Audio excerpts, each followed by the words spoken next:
We center everything on what God is calling you to do, who he's calling you to be. And so that's unique for each person. And so if God does call you in a new direction, none of us can predict what's going to be going on in our lives 5 years from now, 10 years from now, 30 years from now. But we can know it's unpredictable. And so we teach liquidity strategies. We teach tax avoidance strategies while doing everything legally, so that if he calls you to the right or to the left, you're able to do that. You're not stuck in a situation where, I want to obey God's calling, but my money's locked away, and if I touch it, I've got to pay a penalty. So those are the kind of things that we teach. Unfortunately, there's a lot of issues today with banks and the way interest rates have run up, where a lot of people are earning a really low rate of return at the banks, but there's other options. So we show those kind of things as well.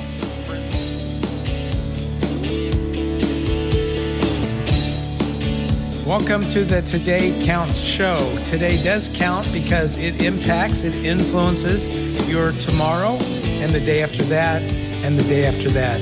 The Today Counts podcast is sponsored by the generous donors of the Lead Today community. I'm your host, Kim Piper.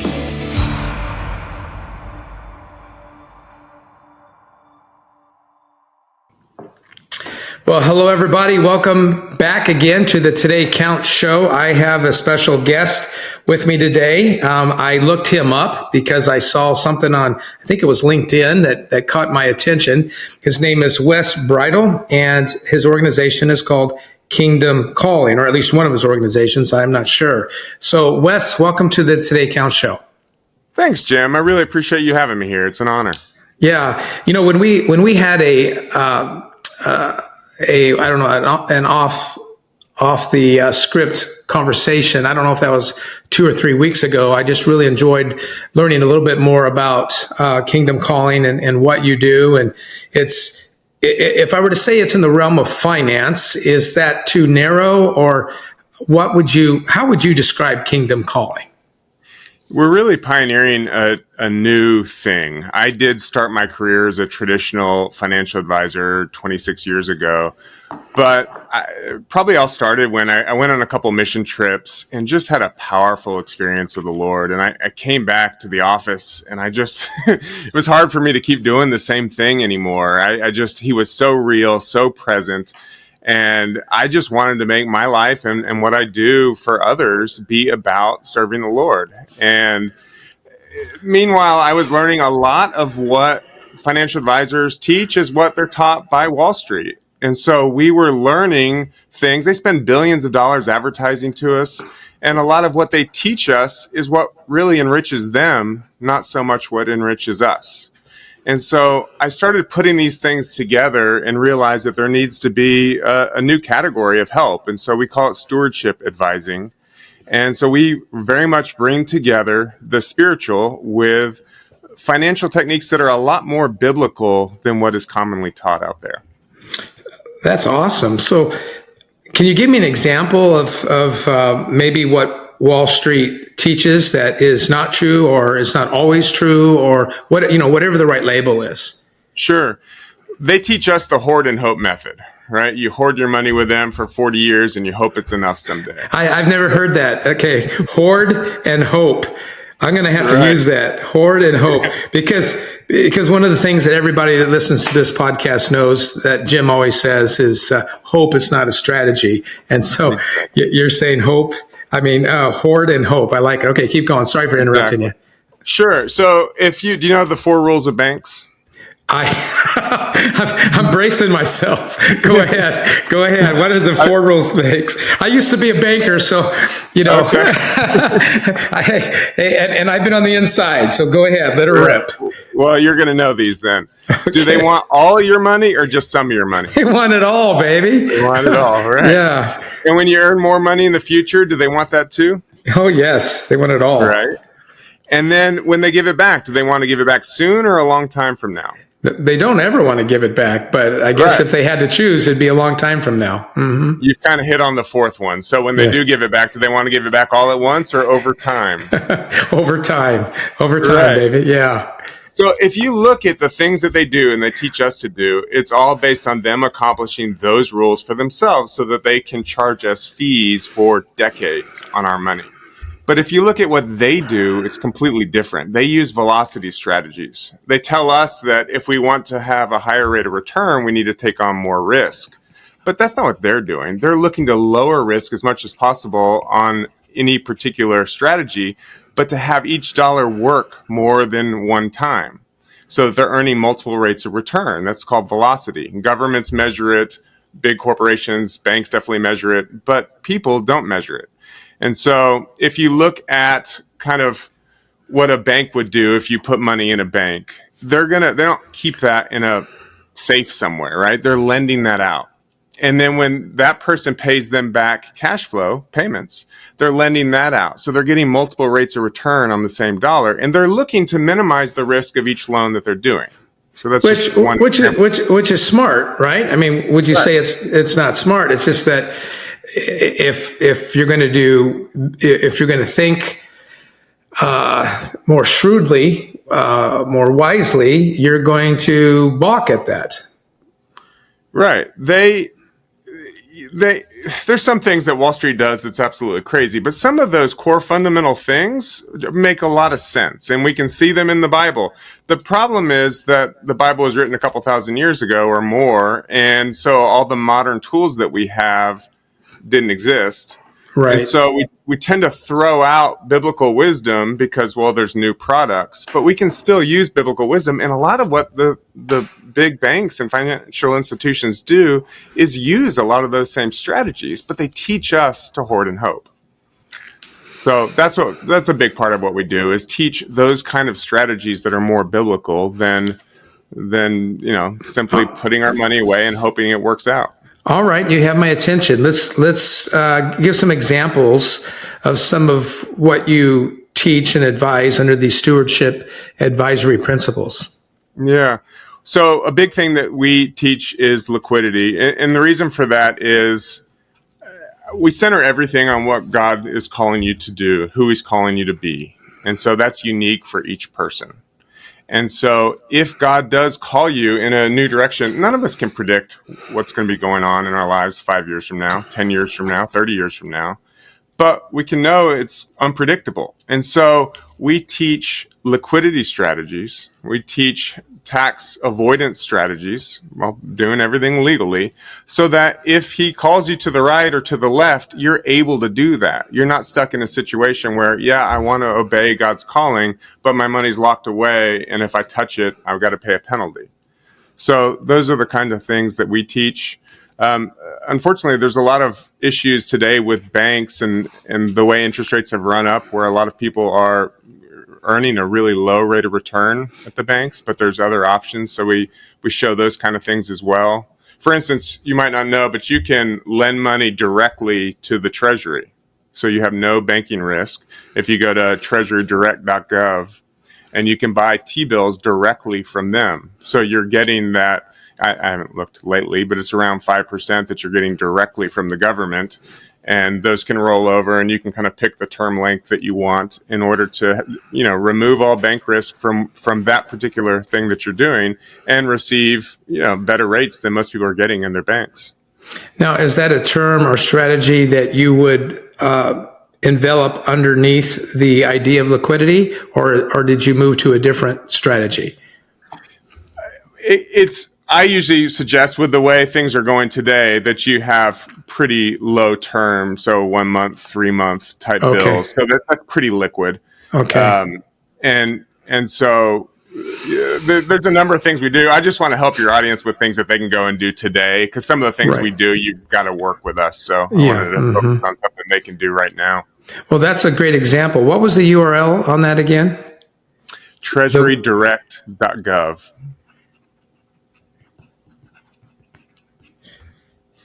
And so there's no fees associated with that? No. Okay. All right. So liquidity, that's one umbrella of strategy. What's another? Right. So another big thing that we look at is how to avoid market crashes. Let me give you an example of how much they hurt. If you were to make an investment, you put $100 in something, and you feel really good about that. And so the next year you make 100%. You've now got $200, right? Mm-hmm. If you then lose 50% of that, you've now averaged 25%. 100 minus 50 is 50. 50 divided by 2 is 25, right? So if I just told you you're going to average 25% a year on your money, you'd feel really good about that, wouldn't you? Oh, absolutely. Yeah. Right. But, and I started this story a little wrong, but I kind of walked you halfway through it before pivoting there. Well, back up. Yeah, back up. Start over. Yeah. So our 100 turned into 50. Okay. And our 50 divided by 2 is, excuse me, let me start this story over. Go for it. Okay. So if you were to make an investment and you were to make 100% on your money, yeah, you would love that, right? You might probably keep that investment. Well, the next year, let's say you lost 50%. Well, you've still averaged 25%, right? 100 minus 50 is 50. 50 divided by 2 is 25%. So that's great, right? And you're speaking annually or over the life of the investment? Yeah, I'm just giving a 2-year example. 100% one year, 50% the next. You've averaged 25%. 100 minus 50 is 50 divided by 2 is 25. But if you had real money in there, that's real math. But if you have real money in there, if you have $100 and you make 100%, you now have $200, right? If you then lose 50% of 200, how much do you have? If you lose 50% of 200, you have 100, right? So you're right back where you started, right? Yeah. So you didn't make anything. Right. But it's true. But you did go on an emotional roller coaster. Yeah, and that's negative. You can say you're even, but that wasn't fun. Right. But it's also true that you earn 25% average rate of return over those 2 years. And so mutual fund companies will brag about that, but that's not something that really helps your family. And so one of the things we look to do is reduce risk as much as possible so that you're not taking those big hits, but still able to get a nice return, because there are strategies out there, and you have to work with an advisor, but there's strategies out there to make a lot of the gains of stock markets in the up years without losing in the down years. And so if you do that, it's okay to give a little bit of the upside if you don't take those huge hits. So it sounds like you do advise some involvement in the stock market. Do you do that in individual stocks? Do you do it in categories through mutual funds, or how do you advise in that realm in context with what you're saying about avoiding a crash? Sure. So in the context of that, there are products that are not securities. So I'm securities licensed, but in Kingdom Calling, we don't talk about that. I certainly have clients that are clients of both. And that's for legal reasons. And so, but with Kingdom Calling, there are certain insurance products that we can use that help us to accomplish those. And so we teach people about that. And there are ways to avoid paying taxes on our growth of our money for the rest of our lives. And so we can do that while still maintaining liquidity. So that's a powerful example of what I was talking about earlier as well. Yeah. What kind of insurance products would you discuss with people? Are you talking like life insurance products? It depends. There's life insurance products. Index Universal Life is one that accomplishes a lot of what I was just talking about. We also, depending on the situation, you can have a lot of the same benefits with annuities, but there's certain drawdowns that don't accomplish everything we just talked about. So depending on the person, the situation, either one or both of those might make sense. Yeah. So, out of curiosity, Wes, how does somebody find you? Why are they coming to you versus another more well-known brand, right? All the different financial investing brands are out there. I mean, there's a number of them. There are those that are a little bit more self-directed, like Schwab or TD Waterhouse or whatever. But then you got Edward Jones and a variety of of others. How do they find you? Why do they tend to, come to you versus those? There's a number of answers to that. There's quite a few ways in which we're pretty different. One is that we are basing everything on God's calling in your life, and that's unusual.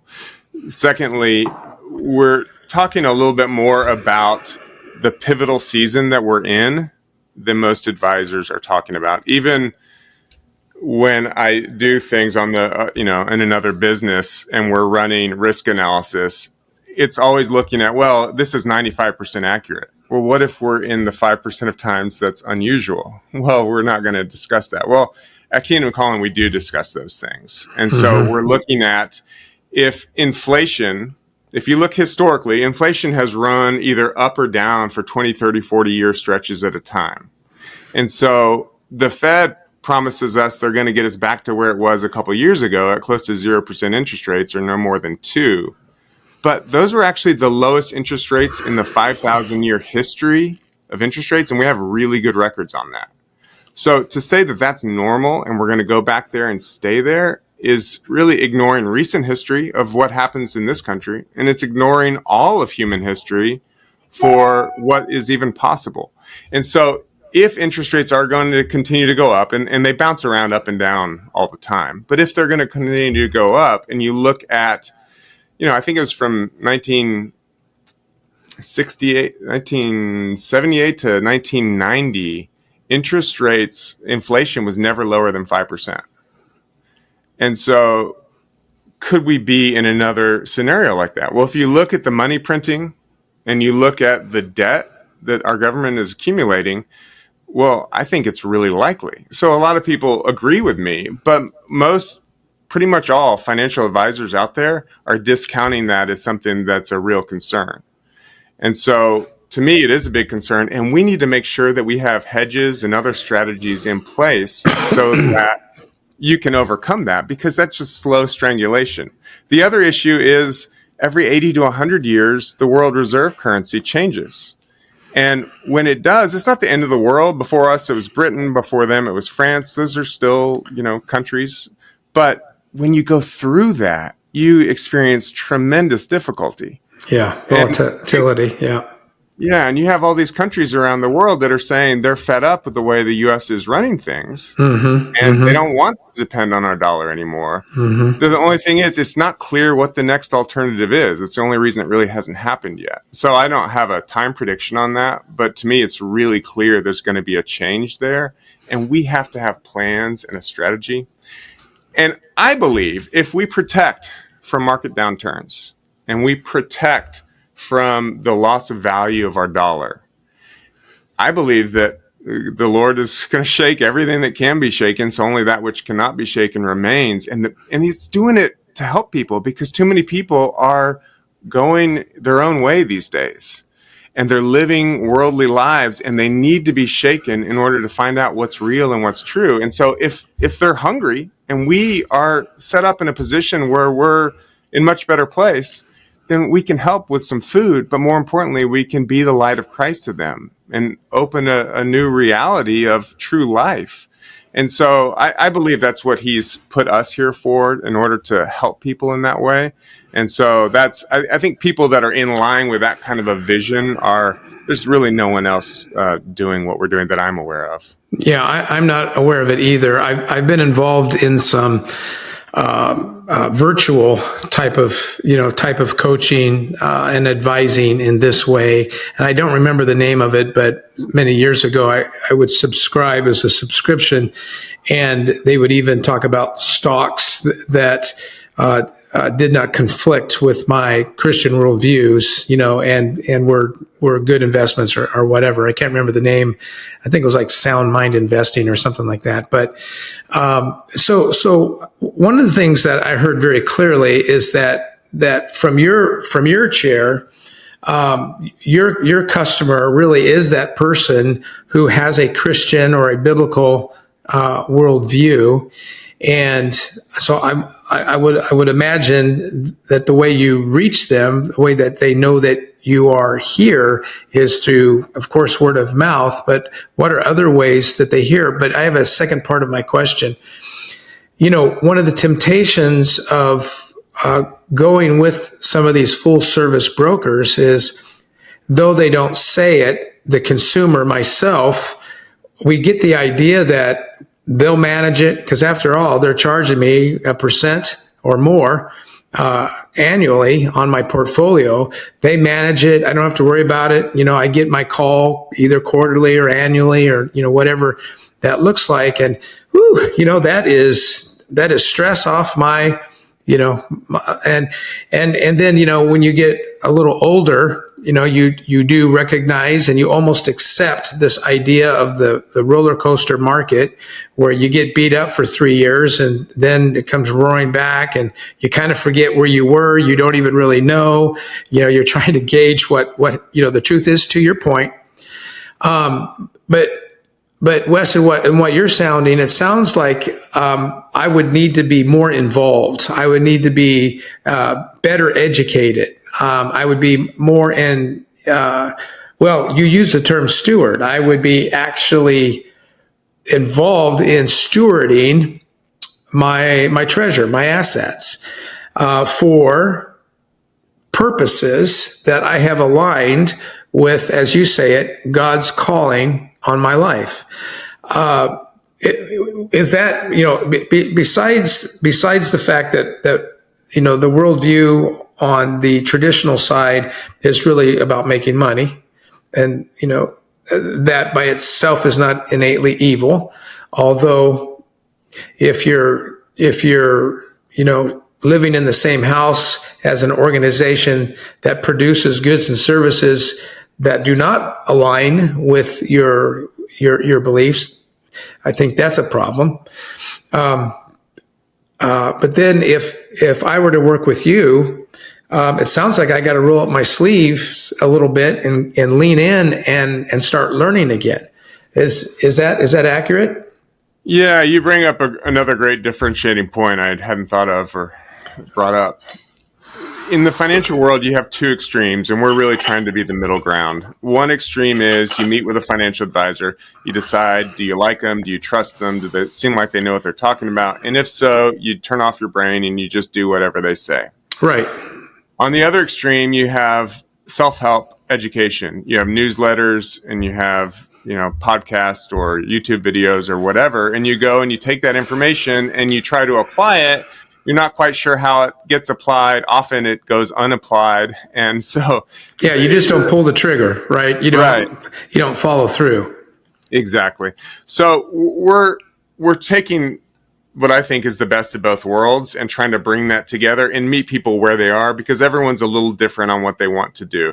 So we are providing education. So there are, and I, you can, if you're on the podcast, you can't see this, but if you're watching, you can see the binders behind me. I created these programs about 15 years ago, and people used to love to read them, but I've noticed over the last few years, people don't read anymore. And so I realized I've got to change something up. All right, let me stop you there for a minute. For all of you who are listening to Today Count show, what Wes said is unfortunately true, but I pray it is not true for you, because that is not what Lead Today is about, and it's not what Today Count show is about. But back to your point, it's reality.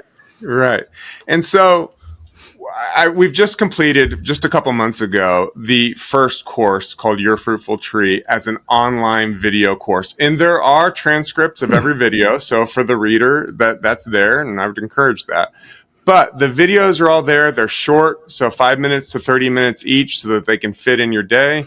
But between meetings, so there's 5 modules, so there's going to be 5 meetings, maybe some follow-up afterwards, where you're taking in the information, you're learning the information. You can go back the rest of your life and rewatch and relearn. Because what I found over my 26 years in the business is that people, they learn it, they understand it. It's kind of like when I'm in Austin, and so there's a lot of tech people, and they tell me what they do, and I understand it, as a listener. But then the next time we talk, I remember computers. that's, Oh, that's how I just don't know the technical stuff. So that's all I remember. Well, it's the same thing with financial things. We have to hear it many times to learn it. And so you now have this library of information where you can learn it once, but also re-educate yourself later should you need to. But then we're helping you in between, after each set of videos, apply that to your specific situation. And there are things where you have to work with somebody who's licensed. Some of those areas we're not licensed, but we will give you the education. And a lot of people, for instance, if I'm sure you have a car insurance policy, right? yeah. Have you ever had somebody go through in detail and explain what each of those things mean? Wes, here's the sad thing. I don't even want them to. I should. Okay, I should. Yeah. But before I I don't want to sound flippant. Obviously, there are things that I learn and when they're attached to money and deductibles and coverage, those things motivate me to ask the questions that I want to ask. But as far as sitting down and going through the contract, I don't think I've had anyone even offer that to happen. They don't. Most people, and not all, I know a good one here in Austin, but most people in that business, really, it's a commoditized business. They're trying to present you a cheaper price for what you have, and that's the whole conversation. So we go through high level first, philosophically, what do you want to have in each of these areas, and then we drill down. Actually, my meeting I had just before this one, I was getting thanked because all this information they just had never been taught, and that's really common. That's it's funny great. when I started this, I would start prefacing that part of the course with, all right, this is about insurance. This isn't the most exciting thing, but actually I'm getting so much feedback about people grateful for it, and that was really interesting to them. So that's that's heartwarming for me to hear, because in my mind it's okay, this is not the most exciting part of the course, so to get that feedback is good. But so there are things that you need to work with someone who is licensed, and so we'll send you out, or we can refer you to somebody. There's things that we're licensed and you have to work with someone that's licensed, and if that's the case, we'll help you with that. There's things that you can go direct, or you can work with someone that's licensed, and we'll teach you how to do it direct, to get back to your earlier question, or we can do it for you depending on what your preference is, because some people are big do-it-yourselfers and some aren't. And we can help you with a strategy where you go through the course, you put everything in place, and you're going to have really, really good results. Or we can teach you how to be more proactive if you do want to spend more time building up wealth. And in that case, we'll give you all the tools, and you will, that will take a little bit more of your effort, and that's up to you. So out of curiosity, Wes, your business model as far as revenue, so you get some commission from some products that you represent. How else? Do you have like an advising fee? Is there like a membership? What does that look like? Yeah, we do charge a tuition for the course.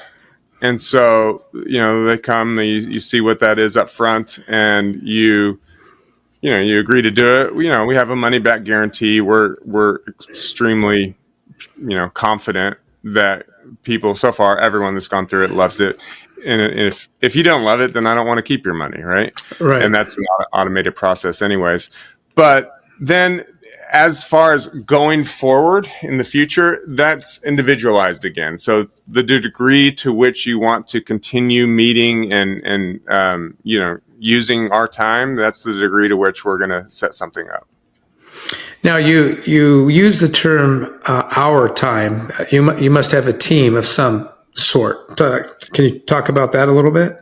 It's interesting. I've been in business for quite a while, and I just never had any ambition to build a big company. Right. And, we really started working very intensely on creating these videos about a year ago. And around that time, I had two different people that don't know each other. Now, let me back up. In 25 years in business, I'd never had anyone reach out and ask for me to mentor them. And on the same day, I had two different people one a client and one someone I didn't know that just kind of called me out of the blue, asked me to mentor them. And so I really felt like God is wanting me to build this bigger than just me helping the number of people that I can help.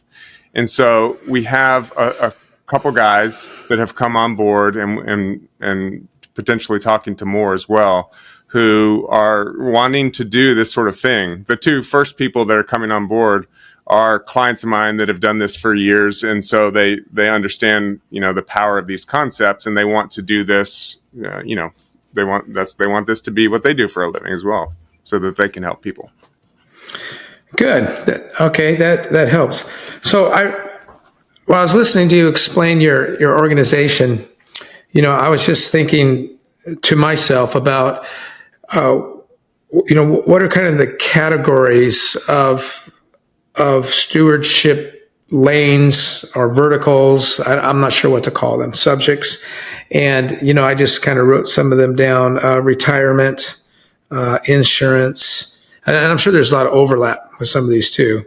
Sure. When it comes to strategies, loans and mortgages, investments, outside of retirement accounts, business equity opportunities, whether those are short term or long term. Are those the main topics that you work with? Am I missing some, or do you not? Couple things. One, which again makes us unusual, is that we're not opposed to you going outside and building business enterprises, real estate investments, things like that. Matter of fact, we're going to show you how to do it better than you could without our help. And so that gets into the velocity strategies that we talked about, because we're going to show you, here's a pool of money that's growing very well. And oh, by the way, you have the lifetime guarantee to get below market interest rates in order to do these other things. And so that can be really, really powerful. But we also teach hedging strategies, which I kind of alluded to earlier. So we go teach you all about precious metals, teach you about the most important cryptocurrencies, and help you understand what they are, how they work, why they might effectively do very well in the types of environments that we're probably coming into here. Are you willing to spend a couple minutes here and do a little bit of high level crypto education? Sure. So the original one was Bitcoin. I think it was around 14 years ago that it came out. And so it was basically a response to the 2008, 2009, I guess started in 2007 crisis that we had. And the reaction of the government, all of the money printing and all the bailouts and all that kind of stuff. There's a man or a group of people that they called themselves, or he called himself, Satoshi and Nakamoto. And so is that no one knows who this person is. And apparently, we'll just call him, he was active on the internet in the early days of it, but has disappeared. And he wrote the code based on a blockchain. And so a blockchain basically says, well, let me finish that kind of high level. The idea is the government is not treating our money with the respect that it's due. Originally, the US dollar was based on a certain amount of gold and silver. Correct. And yes. So we left that standard. So that standard, now you can argue they didn't do a good job. Once the Federal Reserve was created, 110 years ago, they started printing way too much money. But in general, countries have always had a hard time not printing extra money compared to the gold that was backing their money. And the rationalization is now that some might say, correct me if I'm right or wrong, let me know if I'm right or wrong, that today it is simply based on the back of the U.S. economy, would be like the broad idea. So versus gold in Fort Knox, it is now based upon this big,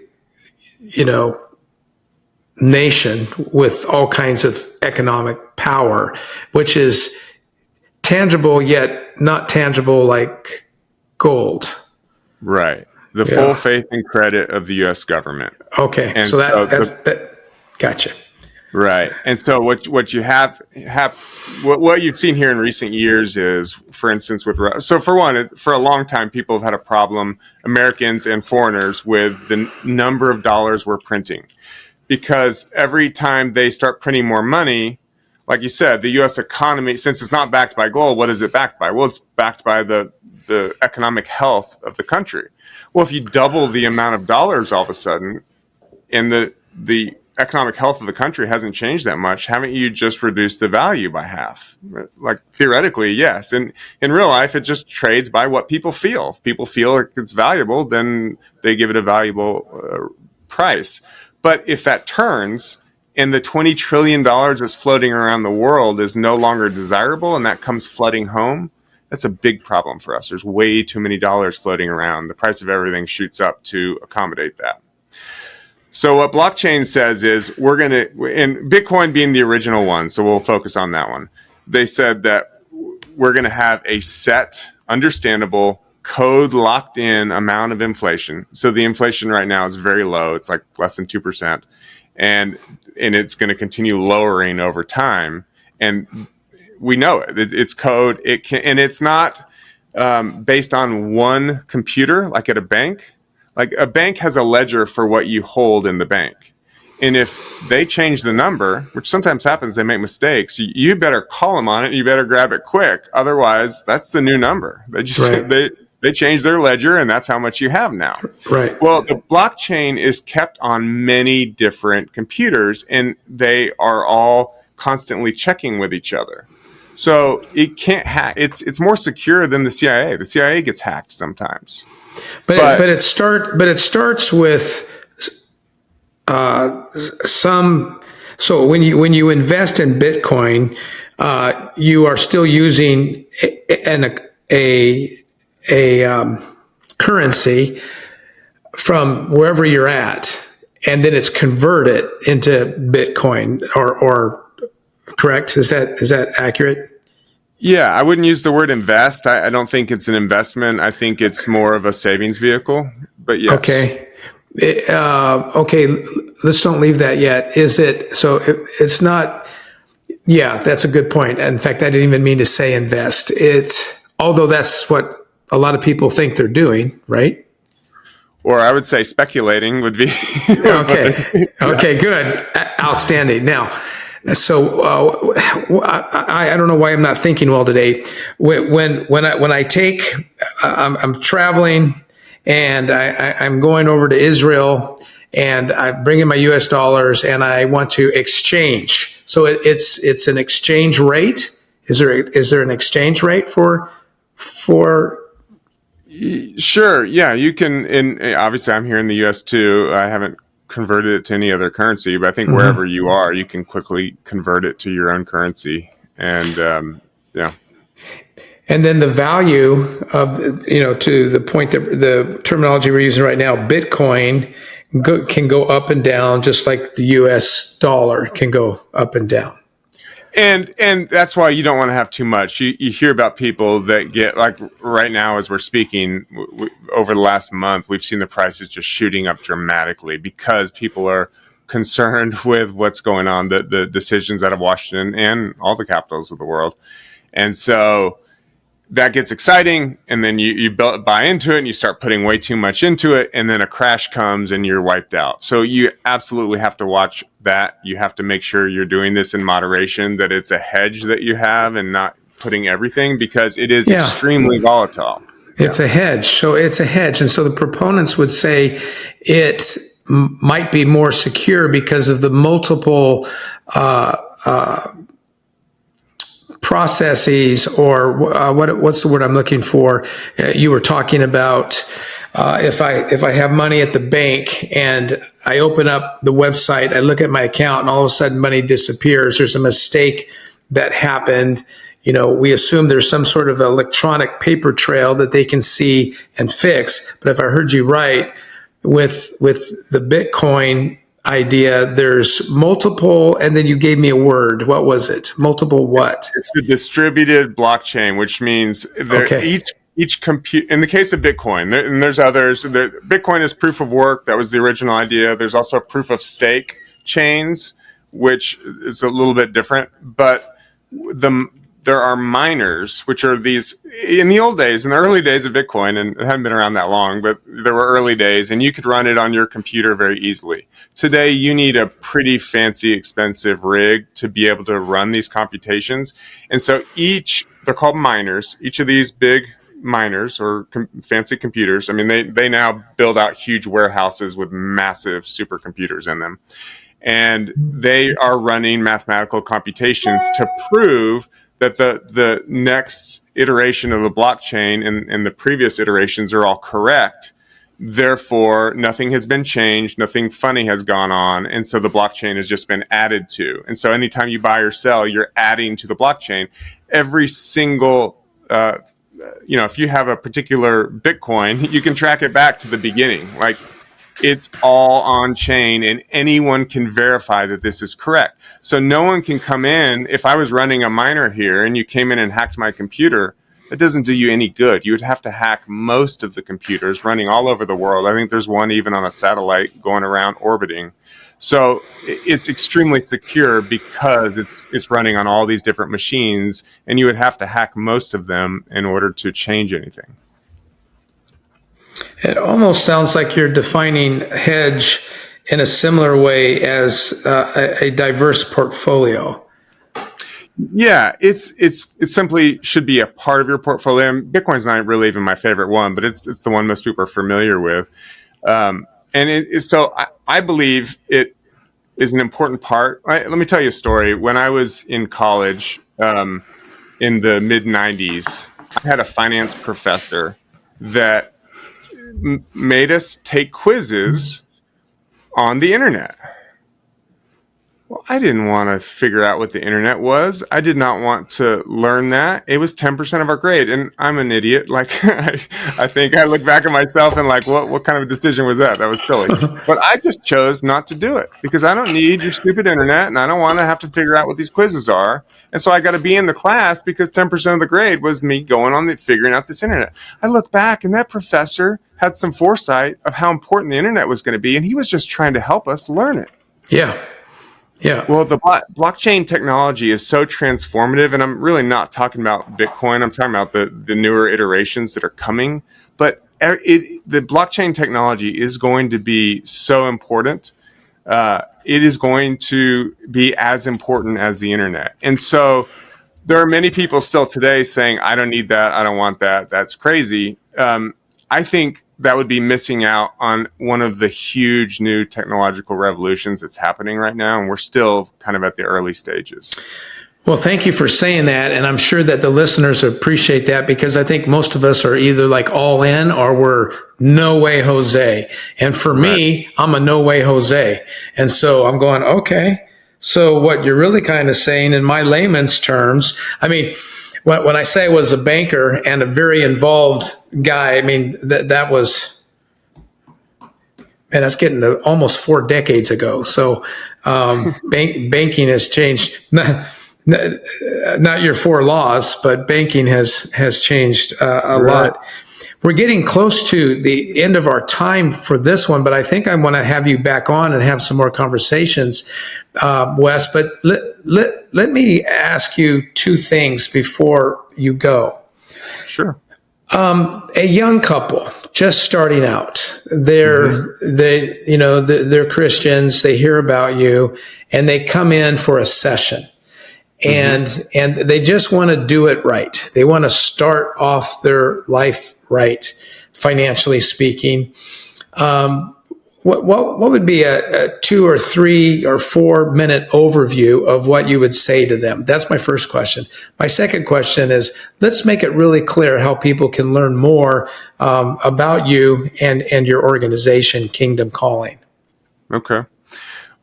I think one of the most important things that anyone can do right now is just make sure that they're saving enough. That's something unless you don't have an income, everyone can do that. We all make choices in life on how much we're spending and how much we're saving. And I'm not the arbiter of what's the correct amount for you. But if you want to accomplish all the goals and dreams that you have and the life that God has for your future, you've got to be putting money away for many of those things. Not everything that he calls us to requires money, but many things do. The Bible talks more about money than any other subject because it's how we exchange with the world. And so deciding that you're going to put money away every month or every year, depending on how you're paid, is one of the most important things that you can do. Getting clear on where God is calling you and being prepared for any eventuality is also a huge thing. And so thinking through that, so that's one of the things that we have people do is really spend time with the Lord. And so, because I can't answer that for you or anyone else, but I give people a track to spend time getting clear on what they understand from the Lord today, and then sharing that with me. So everything we build financially can be built on that foundation. And then protecting against everything the world will throw at you, and then putting together strategies to accomplish your goals and your dreams, no matter what the world does throw at you. Because I just believe we're in tumultuous times, and those are far from over. I'm assuming that if they come in with a lot of naivete or ignorance, or even ideas that don't really align to what and who they say they are, you lean in and try to mentor and coach in those situations, I would assume. When my wife and I, we got married really young, and one of the things that we made a commitment to, it wasn't right away, but it was probably 9 months, 12 months, 18 months into our marriage. We took up the 10-10-75-5 idea, where we would tithe right off the top.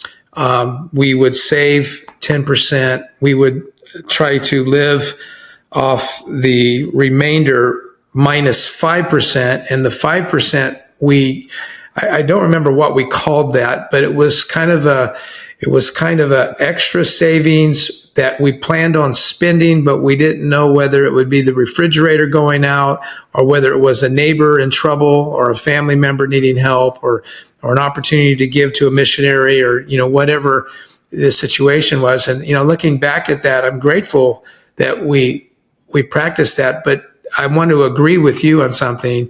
I think that Americans undervalue their ability to give more and save more, and to live on less.